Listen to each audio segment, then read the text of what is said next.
Normally, when using the Live Trace feature inside of Illustrator, the result that you get will represent the image that you're using. However, there may be times when you want to make adjustments to the colors that you're using in Live Trace. Let's take a look at how that might work. I'm going to start with a blank document, and I'm going to place an image into my document. I'll choose File, Place. I'll use this glories.psd file and place the linked image. Next, I'm going to go here and click on this little preset button and apply the Color 6 Live Trace preset, and now I get this lovely result. However, I might want to change some of the colors. For example, maybe I don't like this color of the flowers. I want to use a different color instead. Now, really, the only way for me to do that would be to expand the artwork. That gives me now access to the vectors, and now I could start to use things like the Select Same command, where if I take, let's say, my Direct Selection tool, I can click on this object here, and then choose Select Same Fill Color, and now go ahead and make adjustments to those colors. However, not only is that extra steps for me to do, it also means that I have to expand my artwork, and I can no longer make adjustments to my trace if I need to. So I'm going to press Command Z a couple of times just to go back to my Live Trace version of the artwork. Now it's no longer expanded. And I want to share with you a few interesting pointers on how to actually change the colors of the vector artwork inside of a Live Trace object, even though you can't access it. I'm going to start by here going to the icon in the control panel called Tracing Options Dialog to open up the Tracing Options dialog box. And here you can see that we're using 6 colors.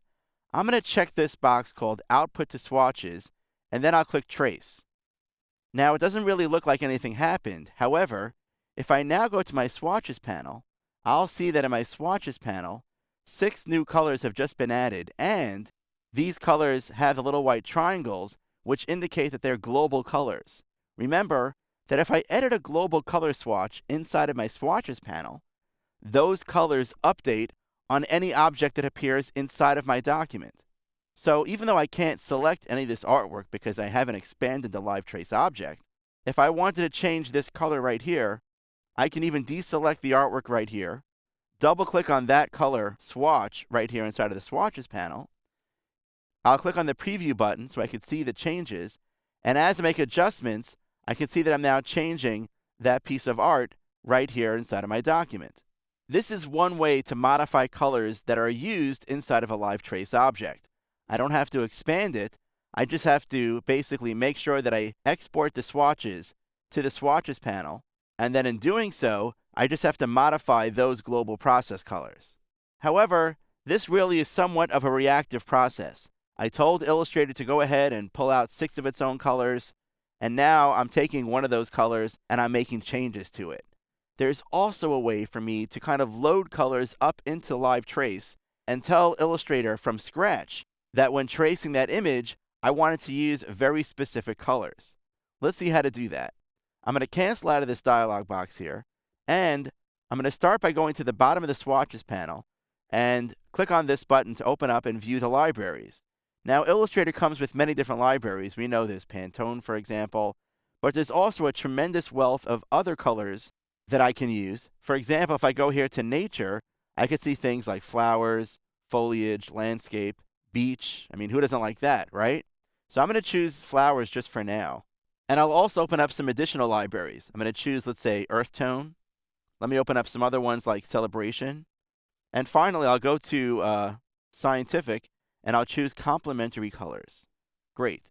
So now I have a whole bunch of different libraries which are external to my document. They're opened up, but I haven't added any of these colors yet to my document.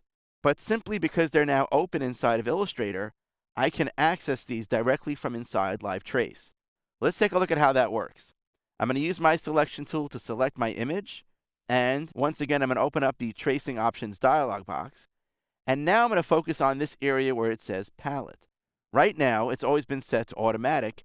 Illustrator on its own looks at the photograph, finds the 6 most prominent colors that are used, and uses that in the trace. However, since I've loaded up now some custom libraries, those palettes now appear directly inside of this list. Now, throughout this training title, I've been opening up various different libraries, and they all appear here right now. But since I opened up the flowers one, I'm going to choose flowers right now.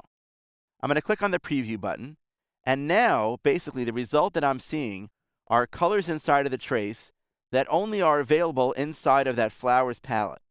And I'll just show you if I switch here, for example, to kid stuff, I now see colors that are used from that library. Or maybe I'll switch here to celebration. You can see that I can basically load up libraries in advance and then bring them into LiveTrace and have LiveTrace choose from that panel of colors. As an example, if you have corporate colors that you need to use, you can actually load that library up into LiveTrace, and now when you convert images, you're only using colors that are approved corporate colors.